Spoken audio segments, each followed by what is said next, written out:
Tugas video menganalisis realitas sosial menggunakan teori Ralph Dahrendorf. Halo, hai semuanya. Perkenalkan, nama saya Anasya Nazaratur Rahmi dari Prodi Sosiologi kelas C Fakultas Ilmu Hukum. Baik, langsung saja. Di sini saya akan menjelaskan salah satu ahli sosiolog yang berasal dari Jerman. Ralph Dahrendorf lahir pada tanggal 18 Mei 1929 yaitu di Hamburg, Jerman. Kemudian Dahrendorf tutup usia pada 17 Juni 2009 yaitu di London, Inggris. Dahrendorf belajar hukum di Universitas Hamburg dan Universitas Oxford. Semasa hidupnya, Dahrendorf menempuh karirnya menjadi profesor sosiologi di Universitas Oxford dan Universitas Yale. Ia juga menjabat sebagai Menteri Pendidikan, Penelitian, dan Teknologi di Jerman dari tahun 1967 hingga 1969. Dahrendorf dikenal karena teori konflik yang menekankan bahwa konflik adalah bagian integral dari struktur sosial dan tidak dapat dihilangkan. Ralph Dahrendorf adalah tokoh utama yang berpendirian bahwa masyarakat mempunyai dua wajah, yaitu konflik dan konsensus. Sehingga teori sosiologi harus dibagi dua bagian, teori konflik dan teori konsensus.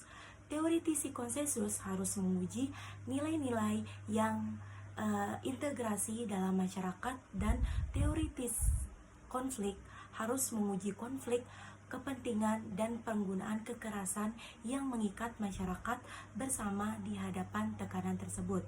Dahrendorf mengakui bahwa terbentuknya sebuah masyarakat tidak akan terlepas dari adanya dua unsur, yaitu konsensus dan konflik yang menjadi persyaratan satu sama lainnya. Meski ada hubungan timbal balik antara konsensus dan konflik, Dahrendorf tidak optimis mengenai pengembangan teori sosiologi tunggal yang mencakup kedua proses itu. Dahrendorf membedakan tiga tipe utama kelompok.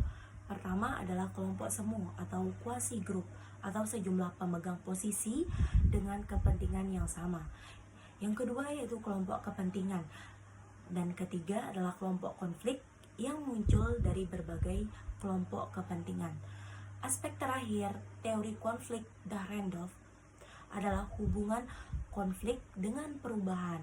Dalam hal ini, Dahrendorf mengakui pentingnya pemikiran Lewis Althusser yang memusatkan perhatian pada fungsi konflik dalam mempertahankan status quo. Akan tetapi, Dahrendorf menganggap fungsi konservatif dari konflik hanyalah satu bagian realiti sosial. Konflik juga mengakibatkan perubahan dan perkembangan.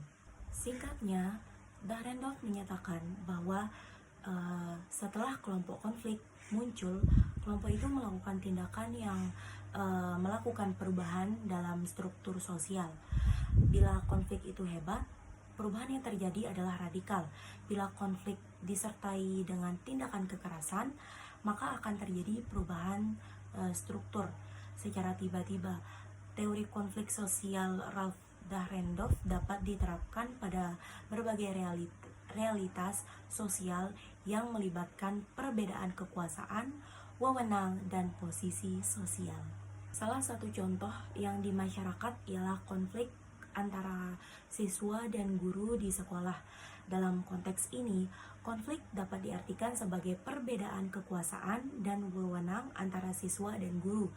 Siswa yang merasakan tidak dihargai atau tidak dipahami oleh guru mungkin akan merasa terdiskriminasi dan mengalami konflik.